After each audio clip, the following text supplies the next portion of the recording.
Greetings, friends, and welcome back to the Musings from the Mount podcast.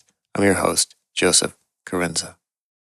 In 2025, with notifications, news cycles constantly pulling at our attention, how can we cut through the noise to focus on what truly matters?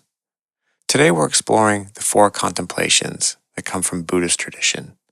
Simple but profound reflections on the preciousness of human life and the reality of impermanence, the laws of karma, and the limitations of endless wanting. What is striking about these teachings is how they invite direct experience rather than just intellectual understanding.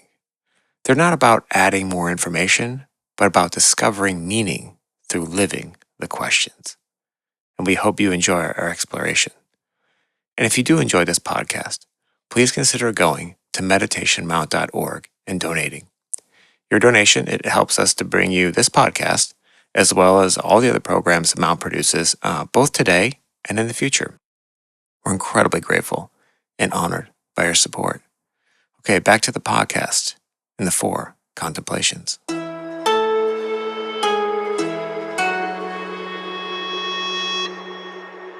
In contemplating the 4 contemplations and how to approach this episode, first, I'm going to kick it over to you sooner than usual, just because if we don't talk about what the actual 4 contemplations are, for people that don't know it, this is all going to be, trivial.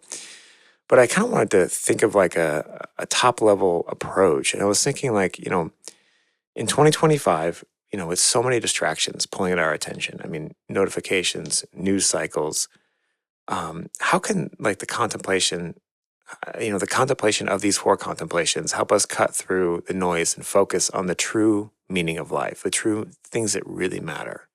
And so I'm just going to kick it right over to you, because I think we should probably discuss what the actual 4 contemplations are. Yes. And before we do that, let's just sort of set the context of why we chose to do this particular podcast. We've been using the Ponder on This book, which is a compilation of the writings of Alice Bailey, who brought through the wisdom of the Tibetan master DK. And it was particularly oriented to help Western students understand the esoteric philosophy, the ageless wisdom. And there are tomes and tomes, books and books, and you study, and there's insights to be gained. And then you and I were realizing that when we go to some of the old ancient Chinese philosophy, it's all summed up in a couple of paragraphs. Mm-hmm. It's quite beautiful. And it's an invitation to dive in, to open the door, and to find out what it means. If I was to tune into the Western mind and what we want, it's like, well, look, tell me what I need to know, please. Mm-hmm. No, what's your question? Your question calls forth an answer. So you have to be on a quest. Mm. You can't just be, I'm interested in getting more information. Yeah. No, you've got to be on a quest. As we said before, the quest is an ion of quest. It's an energy quota that causes life to reveal itself once you open the door. And you open the door through living the question.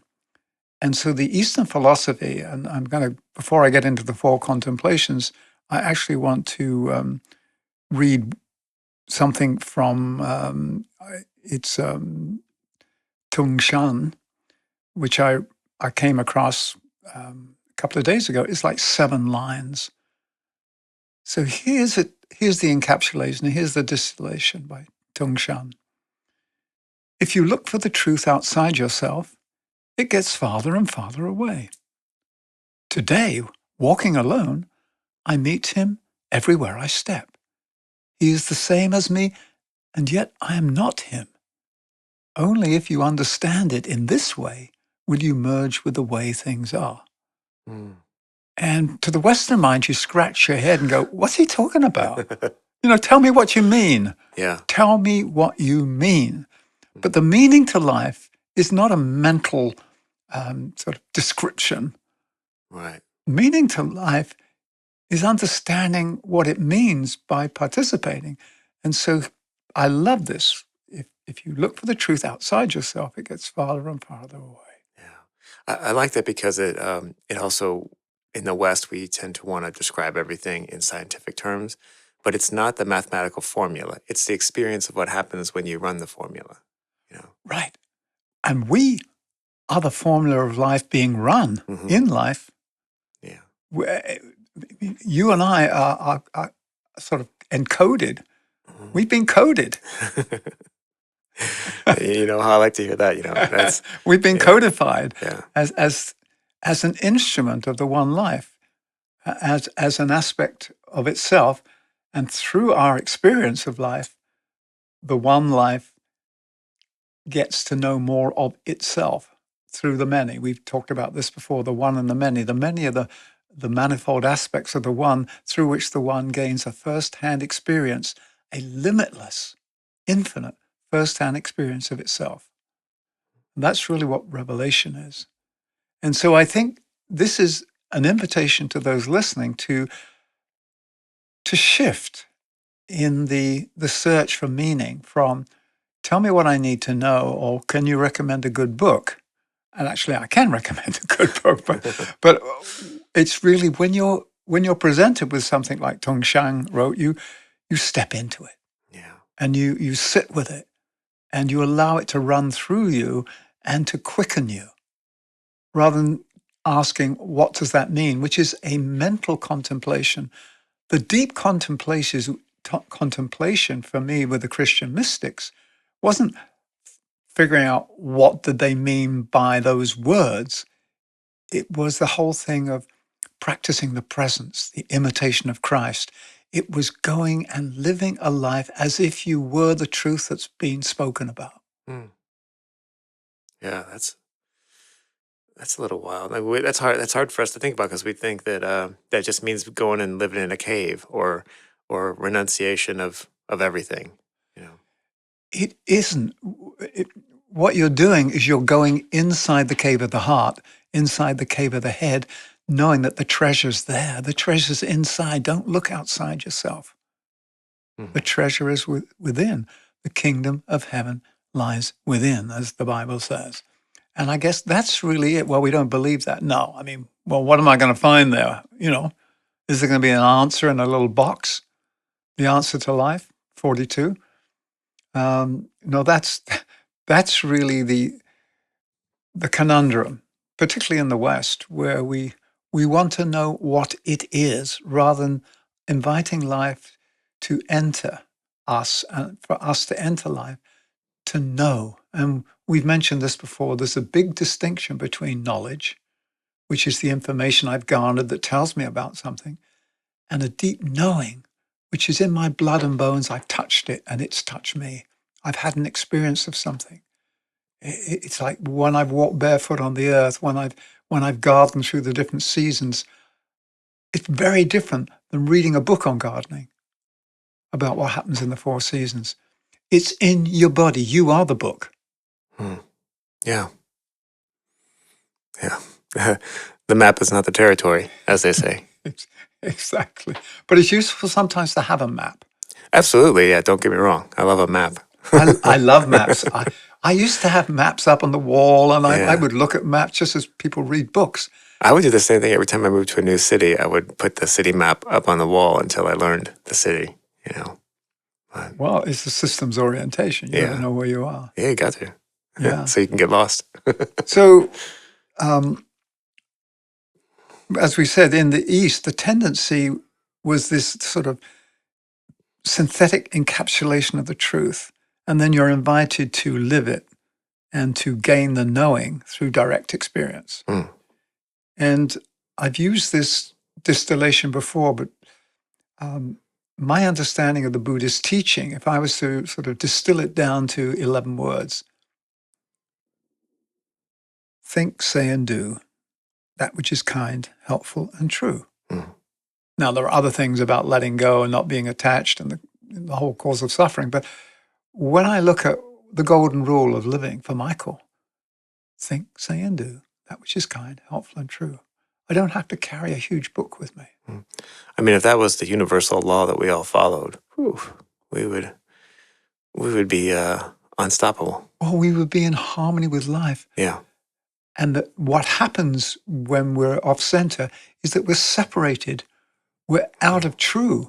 We're beyond the level of tolerance. When we get out of tolerance with the truth, we're in this no person's land. There's no guidepost there. And we get lost. And that's the other thing about seeking. We go on a quest. We want to know where the treasure is. We want to know where home is. And so out we go in the world. I did that. You've done it. You go out and you travel and you go from different countries and you're looking for yourself. You're looking for the answer. And the more you travel, the more you realize you have to come home to yourself. Absolutely. Yeah, they have a saying in recovery that's kind of close to that, that you can change your zip code, but, you're still going to be there. I'm butchering that phrase, but, you can't just change geographic location. I think you're going to outrun your problems. Well, yeah, and it reminds me of the classic, like the kids sitting in the back of the car asking the parents in the front seat, "Are we there yet?" And the answer is, "We are here and now." Yeah. We are here now. Every kid loves that answer too. Let me tell you. So, did you have anything else to say before we go into the 4 contemplations? Well, and just in terms of structure, I mean, you kind of covered some of the things that I was going to bring up. We like to relate it to things, so I'm glad that you brought up like the Christian mystics and things like that. Because we have a very rich tradition on the West. We just approach it in a different way. Because the esoteric Christianity and the groups that followed that, they didn't write much. And if it was secret. It was passed from student to student or group to group, and it wasn't public knowledge because, once again, it's casting pearls before swine or casting pearls before time. It wouldn't mean anything to somebody who's not either, first of all, chosen to seek this and then had an experience of it.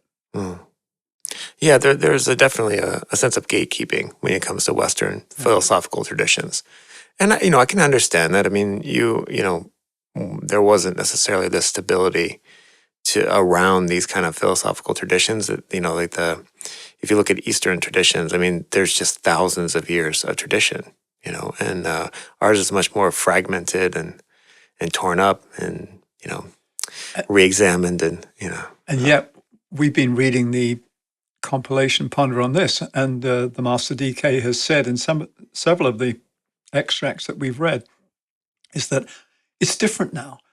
The Master's not going to impart to you the truth. We're given more freedom to work together with each other to discover for ourselves. Then now that we have their guidance, they're going to hold us in their hearts and their minds, and they're going to sort of do what they can, but they're not going to tell us what the answer is. Yeah. Because that takes away from that aha moment. When I give birth to something and go, "Oh my God, yes." Yeah. Then it's born inside of me and I have a revelation.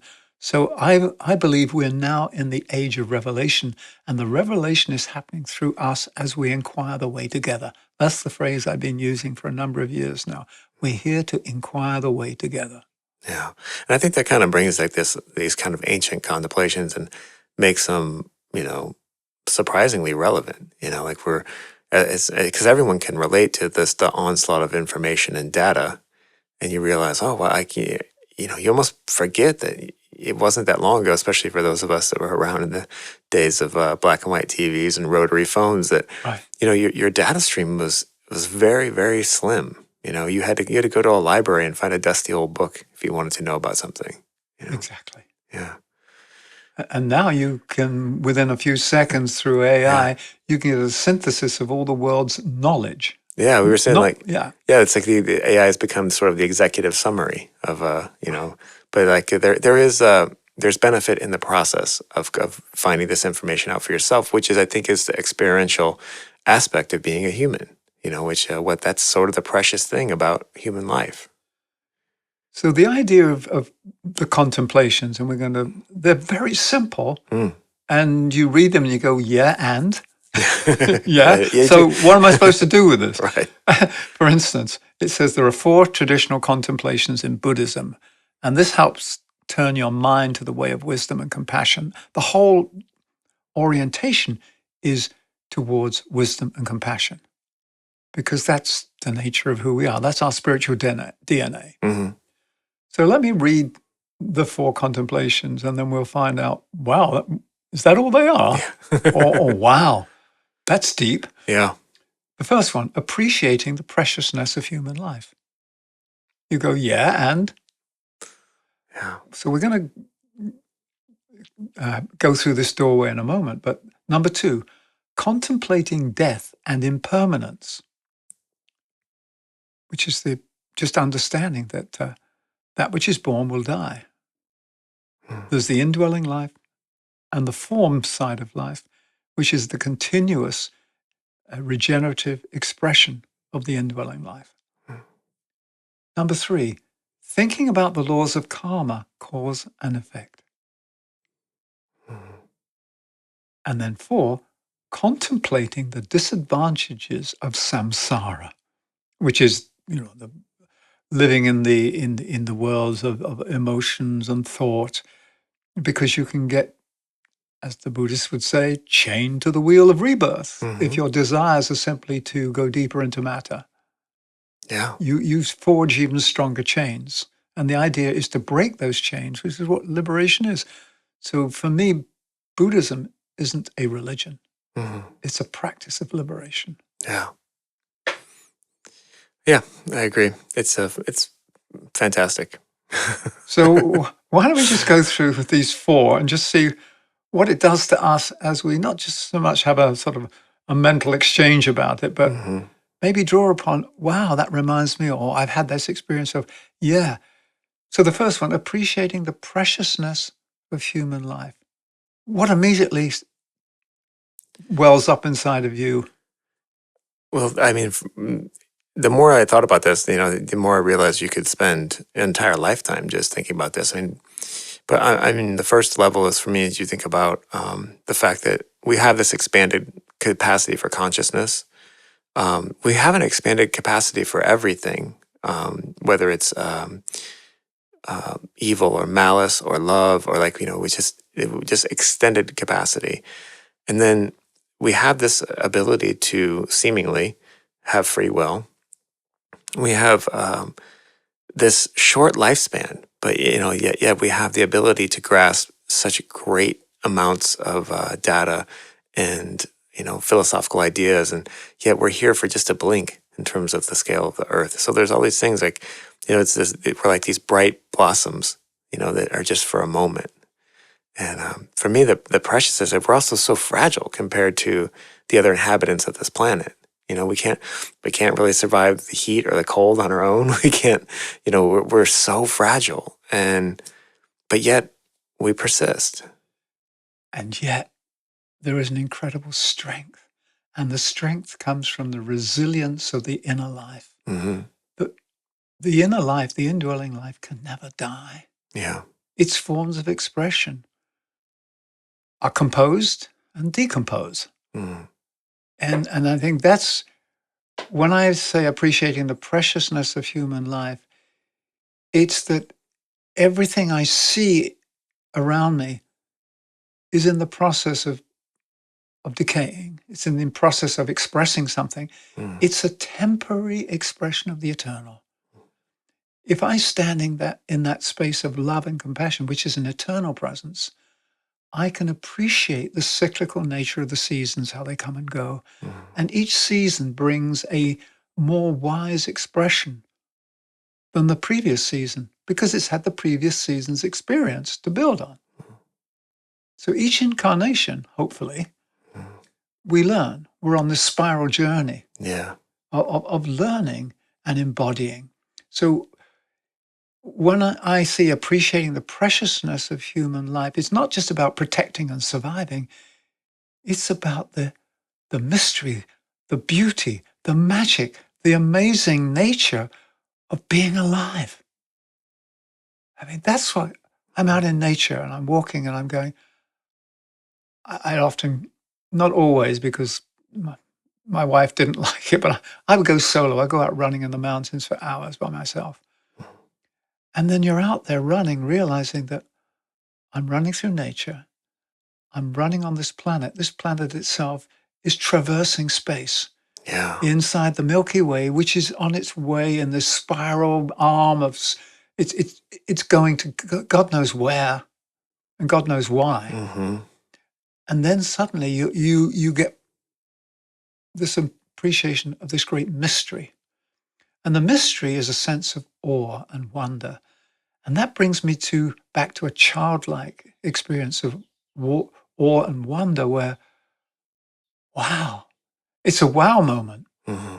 And I have these wow moments when I was out running in nature because I wasn't trying to do anything except be present and enjoy myself and enjoy the life around me.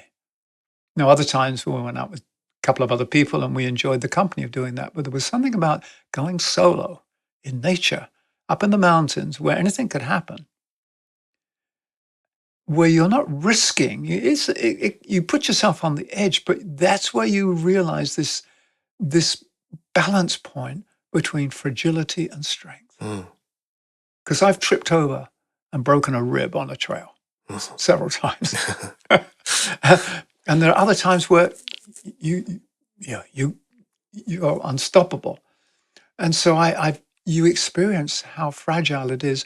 And what it does for me is a reminder to be tender to myself and to other people, to be compassionate to myself and other people, because life is fragile.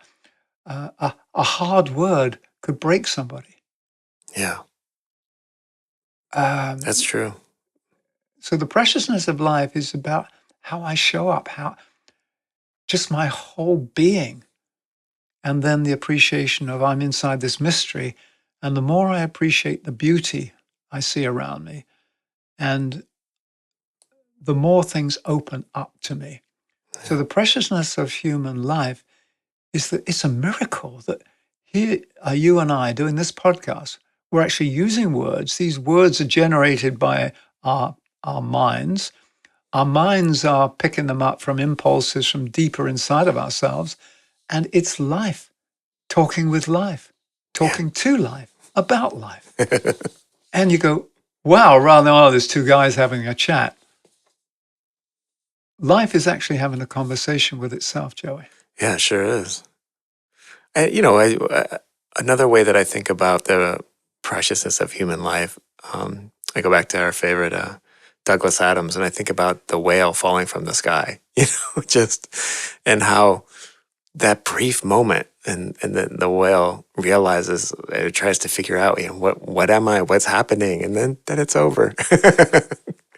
And I think that's what we do, and in some ways, that's if you imagine that happening over and over again, maybe eventually, you'd start to think, oh, okay, so this is now I'm in the air, I'm flying, and I start thinking about different things, and then it's over again.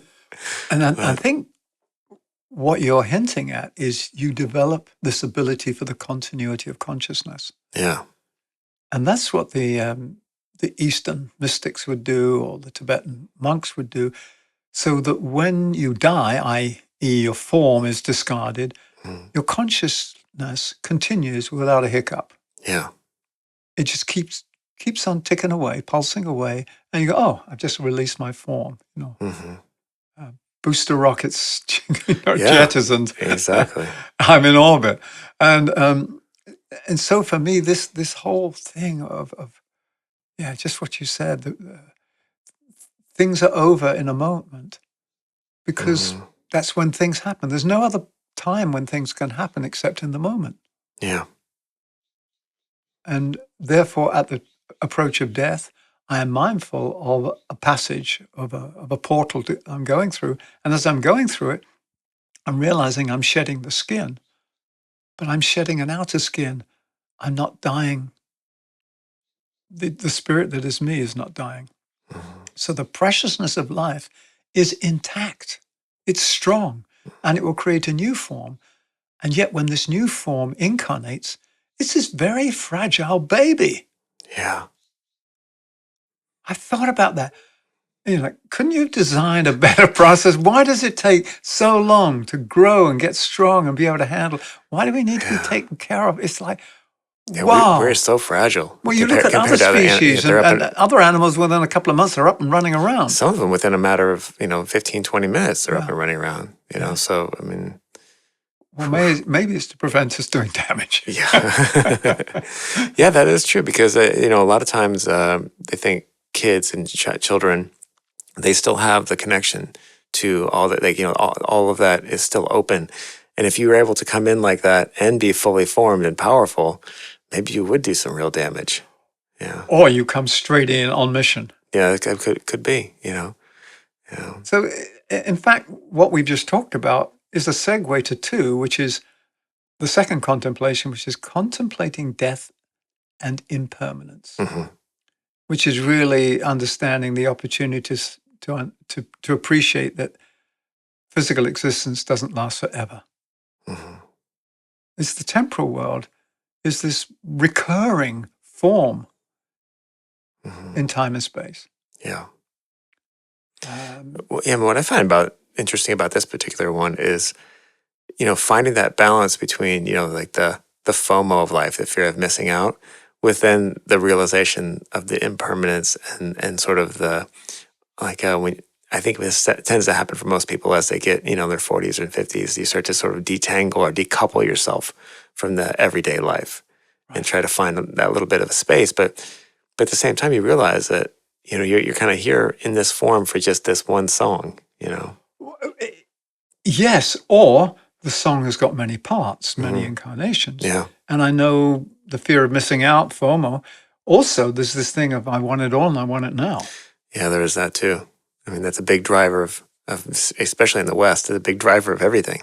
Yeah. And what I want is usually Yeah. what is portrayed as being the goal. Hmm. Whereas in the East, the goal was to find the spirit within. Right. That's quite a big difference. It's a different. Exactly. That's a whole different North Star. So contemplating death and impermanence, for me, impermanence means that I need to be fully engaged. I need to be fully in my body, and at the same time, knowing that this is a temporary vehicle of expression. I don't get attached to it, but I take care of it. Mm. And it's not like I own this sort of vintage car and I polish it every Sunday and I wash it. And if it gets a scratch on it, I go, Yeah. I have a fit. No, I've got a lot of scratches and dents on my body and my vehicle. Yeah.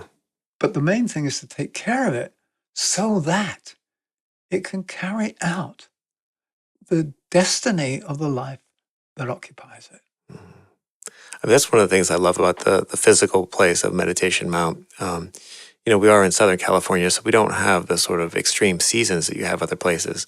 But the longer and the more time you spend here, you notice the little subtleties and how there's these little micro seasons and micro drifts within the long hot summer, and you see things come and go, and there's a couple of weeks where the Matilla Hall poppies come out, and then there's a couple of weeks where the orchards around us, the orange blossoms come out, and you just for me is like when the orange blossoms are in bloom and you're driving up the hill to the mount, it's just such a special time of the year, and it only lasts for a week or so, but it marks the time and it gives you I think you appreciate it more because of its impermanence. Thank you, because this morning, and today is Meditation Mount's 54th birthday, April the 11th. We're recording this on the birthday. This morning, when I went out for my walk, as I walked down the hill, that's exactly the experience. The breeze was bringing up the orange blossom from the valley, and there was jasmine as well in the air. So I've got jasmine and orange blossom, and I'm going, yes. Now, in 2 months' time, I can't walk around and say, oh, I really miss the orange blossom. I really miss the jasmine. No. Then I'm going, what is it right here and now that can be appreciated? What am Yeah. I part of now in this season, rather than having this regret for what has been? Hmm. Um, Yeah, it's amazing to watch. And I think that's one of the things I'm a little remiss that and I'm a big tech person. I'm a very so I love technology, but the more that it keeps you from just being in nature. It's not a good thing. Yeah. Well, and this takes me back to the balance of when you've got children, how you raise your children, screen time versus time out in the actual elements. Yeah. Yeah. I think sometimes we have to look at parenting our inner child and making sure that our inner child is not spending too much time on the internet, because I'm definitely guilty of that. But I need to go outside and play more. Yeah. Absolutely. So contemplating death and impermanence for me is that it goes back to the fragility and strength of life. Anything that is born will die. Therefore, temporal forms can be broken. They're susceptible to death, whether it's disease, accident, just basically wearing out. And yet the spirit that occupies the vehicle persists. And I guess the Eastern teaching is asking and inviting us to identify with that eternal presence. And here at Meditation Mount, one of the principles we talk about is essential divinity, which is saying that inside of each one of us is this spark of the original act of creation, the creator. Therefore, we are intimately connected with life. And yet we will die. The vehicle that we're currently occupying will go away. And then if you believe, as we do here at Meditation Mount, life continues, then you regenerate, you reincarnate to carry on. It's like reading a chapter of the book and think that the book's ended. No, sometimes a book has got 15, 20, 25 chapters in it. And then once you finish the book, guess what? There's another book. The book of life is limitless. Yeah. It's never ending. It's the never ending story. So let's dive down into three. We can always go back to the first and the second, but the third contemplation is thinking about the laws of karma, cause and effect, which basically is understanding how our choices and our actions affect everything that we experience. And they also determine what we're going to experience in the future, because they set us up for the classrooms that we need to enter to learn the lessons. But they also set us up for delivering on the promise of who we are. So when you think about the law of karma, cause and effect, or those that grew up in the West with more of a Christian upbringing, it's you reap what you sow. So when you reflect on the laws of karma and cause and effect, Joey, what does it do to you? Not what's your understanding, but what does it do to you? Well, for me, it frames this idea that, and this is my operating idea, and this is, I guess, what helps me manage that sort of background radiation anxiety that is the human experience, and that's that this is a school, and like with the idea that before you become a universal citizen, because the universal citizens. This is I'm just riffing here, but this idea that you're non-corporeal, that you can exist everywhere at once, that you have everyone is telepathic and communicates that way. I mean, if you're existing in there and you're radioactive or you're toxic, it's a problem. So it's like, okay, so how do we do that? Well, we'll send them to this Earth planet and let them mash around like a toddler and scream and try to get a hold of this and almost learn how to ride that bull. So And so when I think about that, and I'm like, okay, so of course I'm going to make mistakes. I'm going to make terrible mistakes, but I'm here to learn from them in sort of this sandbox that we call Earth. It's before we can do any real damage to anyone else. Well, I love that description, because I have a similar experience of this is a safe place to learn the lessons. It's got padded walls, although we are destroying the padded walls. We're destroying the earth that contains us. Yeah. And I do feel like the Earth has a reset button every once in a while, and it just shakes the whole etch a sketch up and starts right, over. So start again. Okay, bring in the next crew. Yeah, That's right. In the next crew. Let's see how they do. Yeah. But the next crew is ourselves. That's the thing about the laws of karma. Before, it was like if you do something, you're going to get punished for it, which is bad karma, good karma. I don't see karma as punishment. I see karma as the consequence of action. And in fact, it's the grace of the universe saying, oh, so you need to learn that. Oh, okay, you've just demonstrated that you need to grow in that area. You know, we've got the right course for you. We can set it up right now. It's tailor-made for you. Yeah, it is. And next time you come down, you're going to be born into this family with these parents in this country, in this culture, and you're going to have this ray makeup inside of you and this psychological composition. And that should set you up for learning these lessons. And then if you go through life and don't graduate, they go, it doesn't matter, you can repeat. Yes, you can. You can, in our favorite reference, Groundhog Day, you can play this record over and over. But the thing about the law of karma and cause and effect, it basically says that there are consequences for everything we think and say and do. And we're learning, therefore, the responsibility of being a powerful being, of being life itself. Which I think goes back to number one, the appreciating the preciousness of human life. It's like, this is real training wheels for very high level consciousness. If I don't understand the consequences of my actions, I'm not going to be given more power because I just wreak more havoc. Yeah. It is a classroom, and we've used this analogy before, Joey, that if you see life as a classroom, not a courtroom, it turns everything around. I used this when I was working in the corporate world, when I was working with clients, when it was like toxic and antagonistic. I asked them, are you living inside a courtroom or a classroom? And the easy way to find out is what are the questions you ask and what are your responses? For instance, if something happens, somebody makes a mistake. In a courtroom, you say, what happened? And then the second one is, who was guilty? And the third question is, how shall we punish them? Yeah. In a classroom, it's what happened? What are we learning? And what will we do differently next time? Yeah. Very different. So if I treat life as a courtroom, I'm going to either feel like the judge or the criminal. And I'm going to get polarized, and I'm going to act out both of those, and I'm going to judge my fellow human beings. Yeah. And I'm going to be judged by them. But if we're in a classroom, guess what? We go back to this phrase. We are then inquiring the way together. We are supporting each other in the journey of revelation of the truth. So it's a whole different approach to life. Yeah. So for me, karma has nothing to do with punishment.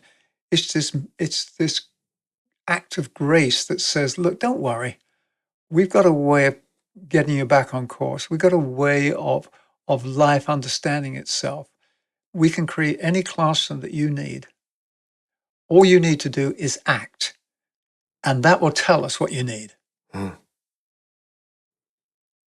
like, don't tell me what you believe. Let me observe your actions, and I'll tell you what your beliefs are. Is that on some level why there is, in almost every spiritual, esoteric, philosophical tradition, there is almost a reduction down to the final inaction? Inaction doesn't mean being impassive or uncaring. For me, inaction means that place of deep mindfulness and awareness before I take action. Okay, yeah. That makes sense. So it's mindful action or heartful action, compassionate action. Goes back to the Eightfold Path, right discernment, right speech. So that's it. That's so, you're being mindful, and you might be mindful that even though you are taking action, and this might affect some people negatively, it's trying to minimize the negativeness, or, trying to maximize positive outcome for as many as possible. Or well, if my intent is pure, not to harm you, then if I do something that causes harm, it will be, there's some sort of mitigation in there. Yeah, I guess that's sort of the Western approach to trying to understand Buddhism is trying to, trying to find the flaw in the argument and trying to find the trap, Right. So, But if my intent is to do good and to learn, mhm, and some of my actions cause some discomfort in your life, yeah, it's simply pointing out in your life what you need to learn. But if I intentionally cause harm to you, then you and I are bound. yeah, And this brings us down into number 4, mhm, contemplating the disadvantages of samsara, which is the endless cycles of uncontrollably recurring births mhm, and rebirths, which is like we're just rolling along and we're in a pattern and we yeah, can't break the pattern, and we perpetuate mhm, the cycle, and we are not in a spiral of evolution. Groundhog Day, we're going around in circles. mhm. Oh my God, it feels, haven't I been here before? Yes. Am I trapped temporarily? Yeah, I feel like that way. I've been internet doom scrolling for too long, and you're just like, you're never going to reach anywhere. Right. Well, I'll tell you what. I'll just do 5 more because then you do 5 more. Well, maybe it's on the next one, Yeah. and then it's like, but that's the whole thing of being mindful and not getting overly attached to Mhm. the outer external side of life, which is really what samsara is. You're just lost in this sort of, yeah. It's not the true experience of the inner life. It's all the churnings of our search on the outside. Mhm. And once we quieten that, we go back to the basic Buddhist teaching of detachment Mhm. and the causes of suffering Yeah, that the I Buddha mean, gave. and there is. It's interesting too because the Buddhists focus from the top level on suffering, whereas in the West it seems to be a suffering avoidance seems to be the underlying And philosophy. suffering is really the pain caused when we are far from home, Mm. Yeah, when we don't feel at home in ourselves or in a relationship or anywhere. yeah, We suffer. that lack of meaning and belonging on a very Exactly. deep level. You know. Exactly. And therefore, we have to break the gravitational hold of samsara and really be free floating. Attachment is gravity. Mhm. Detachment is liberation from the gravitational pull of the lower worlds. Mm. We may occupy them, Mhm. but we are free floating spirits inside them. Right. Yeah. I mean, just in terms of like a modern look at it, it's like there's such a pressure to optimize everything in our culture. And I was thinking about, the difference between, finding out a productivity hack and then discovering that on your own and like the joy and the life-changing lessons that you learn on your own through your own mistakes and like learning how to improve yourself and things like that. It's so much different than just reading it in a post. But that's exactly what I was saying earlier. Yeah. If I take away this incredible gift of an aha moment for you, Hmm. you get some words that tell you what the thing is, but you don't experience what it is. Yeah. Yeah. Um, I'd like to just read something from Dilgo Khyentse Rinpoche. It's Okay. called Being Fully Present in the Moment, Okay. because it seems to be where we've arrived. Yeah. And this is, 3 paragraphs. We should experience everything totally, never withdrawing into ourselves as a marmot hides in its hole. This practice releases tremendous energy, which is usually constricted by the process of maintaining fixed reference points. Referentiality is the process by which we retreat from the direct experience of everyday life. Being present in the moment may initially trigger fear, but by welcoming the sensation of fear with complete openness, we cut through the barriers created by habitual emotional patterns last paragraph, when we engage in the practice of discovering space, we should develop the feeling of opening ourselves out completely to the entire universe.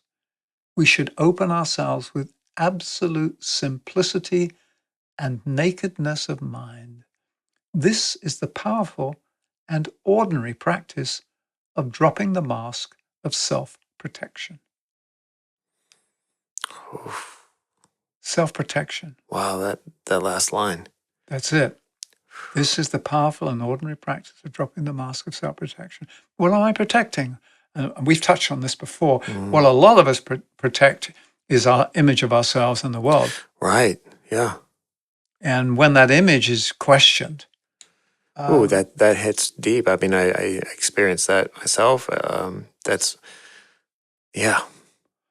I like you, I've been through those cycles of well, what goes through self-doubt, but it's when you have this, well, I'm this, and somehow the image that I'm projecting is fading.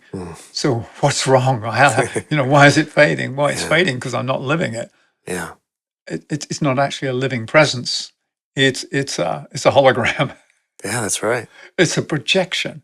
Yeah. And I know we go through these ourselves, but I also have a friend who's going through this major crisis who has this image of themselves as a particular role, Sure. identify with the role as a spiritual teacher. Yeah. And yet the life that they're living does not back it up with the quality of their emanations.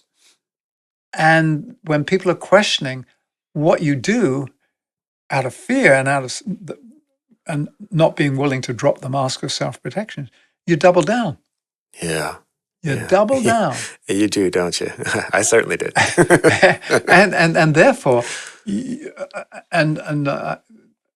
was very telling because this is a great learning for all of us. And for this person was saying, the way I'm being treated and the way that people are seeing me is an assault on my dignity. Whoa. And I'm going, whoa. There's a big difference between dignity, which is the true living presence of who you are and the honoring of that, and the keeping alive of a mask where there's nothing living behind the mask. If you were embodying the thing that you're identified with, there wouldn't be an issue. Yeah, that's right. That would slide right off. It would, because there's nothing there. Yeah.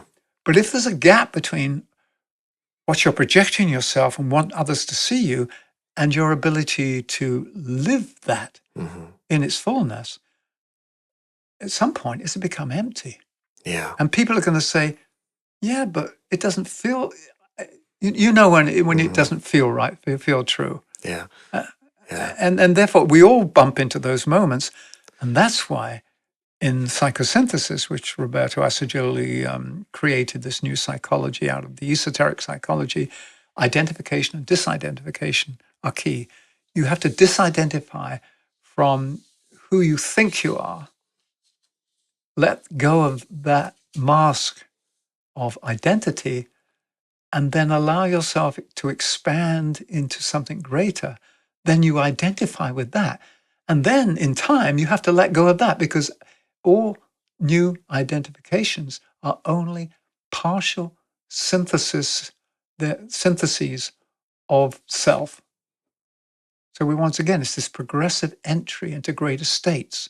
And the way you move into this progressive entry into greater states of wholeness and embodiment is when you reach a point, you have to die to it, let go of it, and recreate the new form for the next level, which is called disidentification and then re-identification at a different level.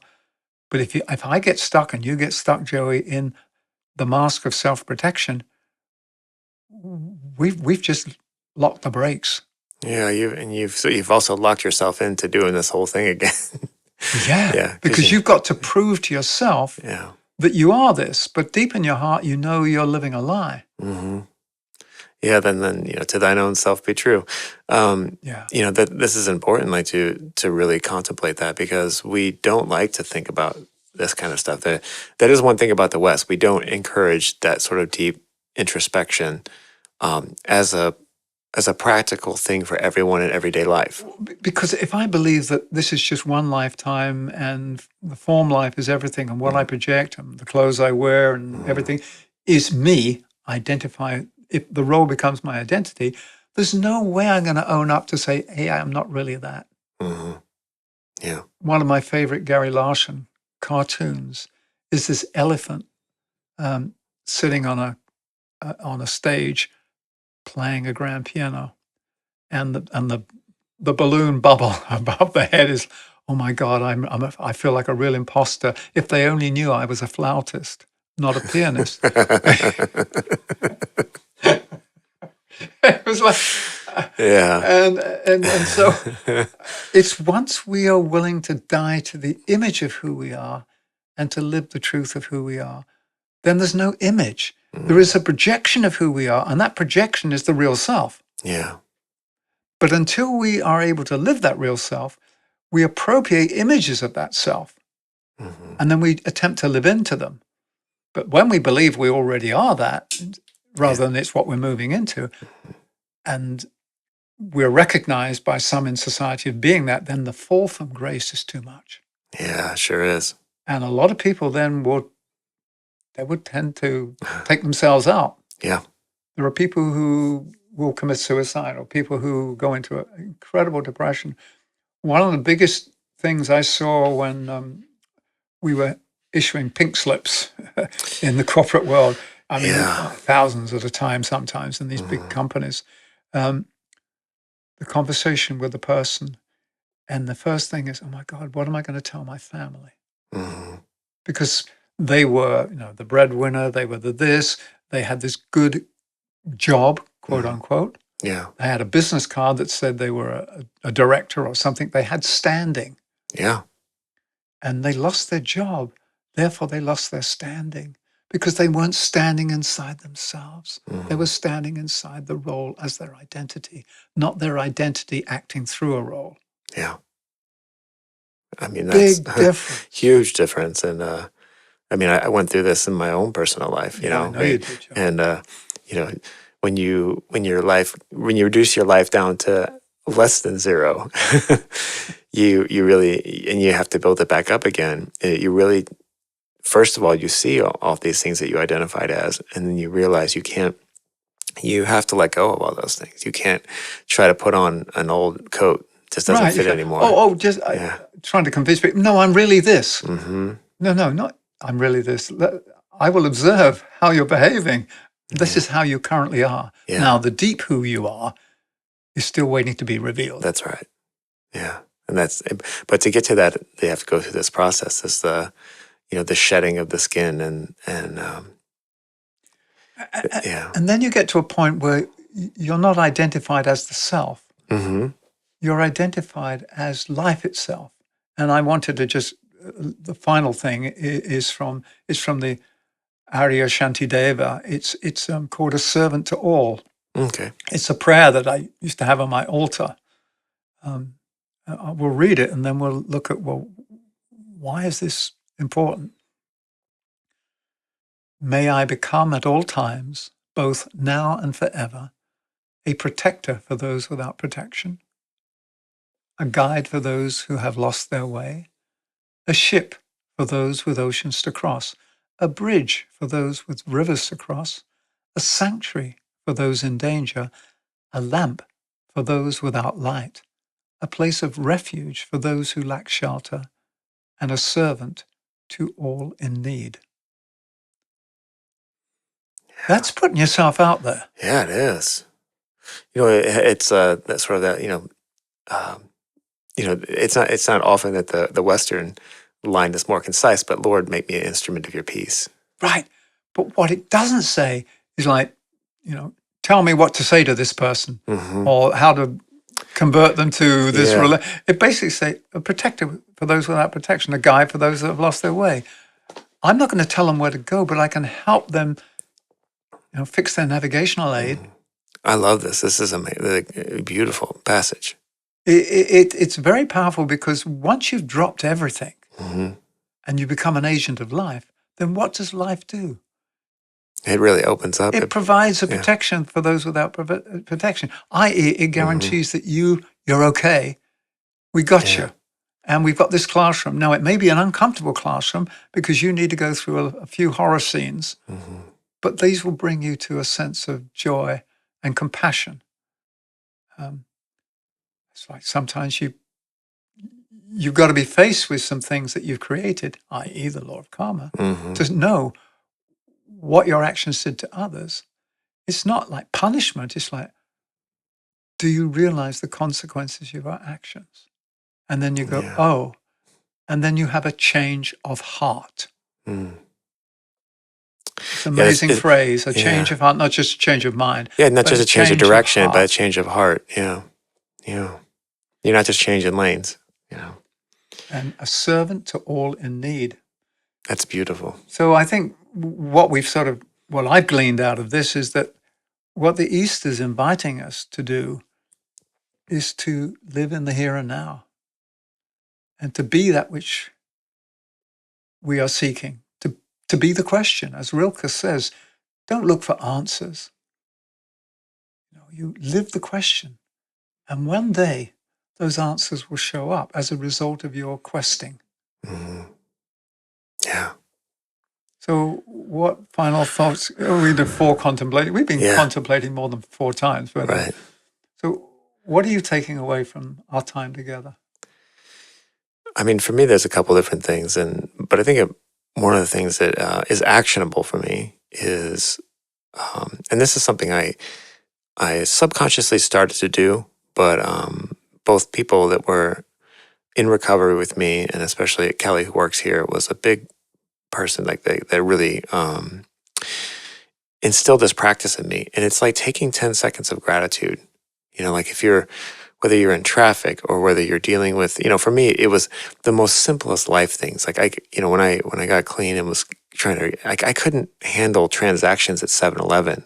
I didn't know how to ride a bus. I mean, I was feral. I was completely just, like finding one of those kids that grew up in the forest and never learned how to speak, so she was instilling me, just take 10 seconds of gratitude to just be thankful that, that you're alive, that you have food, that you have, start simple.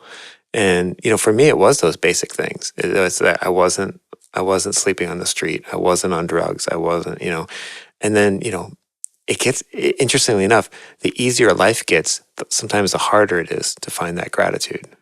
Right, because I take things for granted. And we go back to the 4 contemplations. Number 1, appreciating the preciousness of human life. Gratitude, for me, creates what I call a space for grace. It allows me to enter and go, wow, what an amazing life. Life takes care of itself because it shows us how to live in alignment with principles and how to let go of the things that we're attached to that don't serve life and don't serve us. And that's why I really appreciate the Eastern philosophy, because it's an invitation to live it and to walk it, not just to know it and have a conversation with somebody else about the pros and cons of this and that. Yeah. So I guess we've pondered on some things. Yes, we have. And then we'll go back to more of what the Tibetan wrote in his more lengthy treatises on things, which is it's good to unpack, but the way you and I unpack it is usually through experiences and through associations and correspondences and analogies, rather than what does he mean by that word? Yeah. Or what does that mean? And then you get into a tangle about, no, I think he means this, no, he means that. Well, I mean, this is a new approach to this type of learning and this type of tradition. I mean, the Hermetic tradition has been pretty rigid for a long time, but I think we're entering a new era, the era of the heart, and it requires new ways to approach the material. And when I'm in dialogue with somebody, when I'm in dialogue with you now, it's really, we're sharing our field notes. We're comparing field notes and going, oh, right, yeah, I came to that as well. Oh, wow, I didn't realize that. Thank you. Yeah. So it's comparing field notes because we're in the field. That's right. Of time and space and substance. Where the universe is talking to itself. We are. And at some time, it needs to be quiet. Yeah, that's right. And and on that note, we're getting close to wrapping this episode, so you can return to your contemplative silence. Right. So if you're driving down the freeway at the moment, just contemplate that where you are, who you are, and then if you dare, ask the question why you are. And That's then right. be open to a response. That's right. All right. Thank you, Michael. That was beautiful. Thank you, Joe. All right.